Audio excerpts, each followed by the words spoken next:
Hi, it's me again with Corel Tips and Tricks. And yesterday I posted this video or this picture and the file, and I promised I would give the file away. I've had quite a few people want it. I will have a link to this is my email address.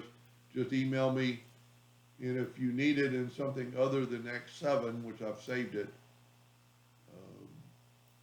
and it just reminded me because somebody just asked me for X6 and I need to resend it to them. But this is the file you're going to get, and you really need to watch part 1 of this series. But I went out to the shop this morning and did this. It's really cool.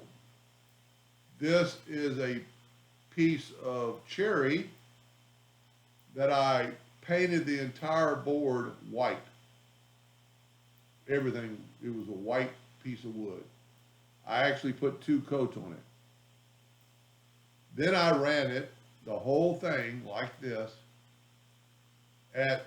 on my 60-watt laser. I ran it 100 power at 70 speed, but only 400 dots per inch.